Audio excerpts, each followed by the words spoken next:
दोस्तों एक समय तक ऐसा हुआ करता था जब हीरा सिर्फ भारत और उसके आसपास के ही कुछ जगहों पर पाए जाते थे। यहाँ तक कि ब्राजील में हीरों की खान 1725 में खोजी गई है। उससे पहले तक सिर्फ भारत ही दुनिया भर में हीरों का एकमात्र सोर्स हुआ करता था। और दोस्तों आप तो जानते ही हैं कि हीरे को आज के समय में किसी और धातुओं की तुलना में सबसे ज्यादा प्रायोरिटी दी जाती है और इसके पीछे की वजह है इसका चमकदार और मजबूत होना।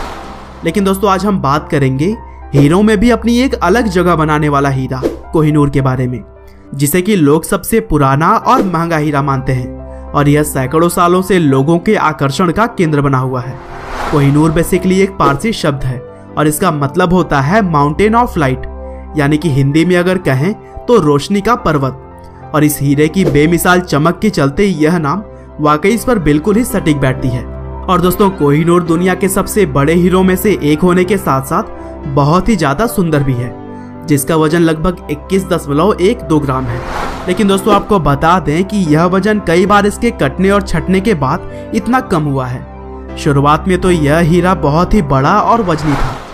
वैसे कोहिनूर हीरे का सबसे पहला मालिक कौन था, यह एकदम सटीक बताना तो बहुत ही मुश्किल है, लेकिन इतिहास बताती है कि इस हीरे को गोलकोंडा की खानों से निकाला गया था और गोलकोंडा दक्षिण भारत के हैदराबाद के पास स्थित है।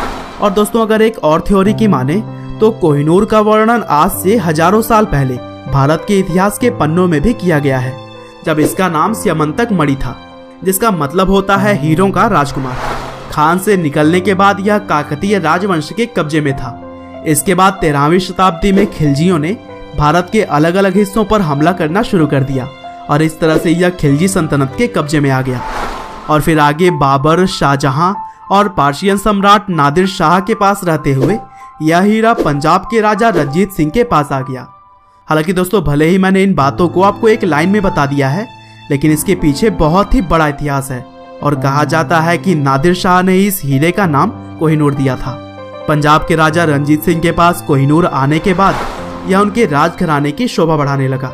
लेकिन 1849 में अंग्रेजों ने पंजाब पर अपनी हुकूमत कायम कर ली और उसी समय अंग्रेजों और सिखों के बीच लाहौर संधि हुई और उस संधि में साफ साफ लिखा हुआ था कि पंजाब के राजा रंजीत सिंह के वंशज दुलीप सिंह को कोहिनूर का हीरा इंग्लैंड की महारानी क्वीन विक्टोरिया को देना होगा।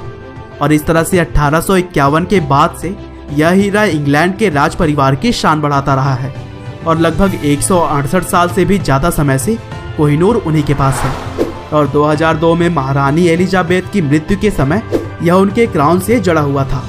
लेकिन फिलहाल अब इस हीरे को टावर ऑफ लंदन के ज्वेल हाउस में लोगों को देखने के लिए रखा गया है। और फिलहाल कोहिनूर को भारत वापस लाने की कोशिशें भी जारी हैं। आज़ादी के बाद से भारत ने कई बार कोहिनूर पर अपना मालिकाना हक जताया, लेकिन महाराजा दिलीप सिंह की बेटी कैथरीन की सन 1942 में मृत्यु हो गई थी और वही थी जो कि भारतीय दावे के संबंध में कोई ठोस सबूत दे सकती थी। हालांकि प्रयास अभी भी जारी है और उम्मीद करते हैं कि इस बेमिसाल हीरे को भारत सरकार जल्द ही वापस लाएगी। आपका बहुमूल्य समय देने के लिए बहुत बहुत धन्यवाद।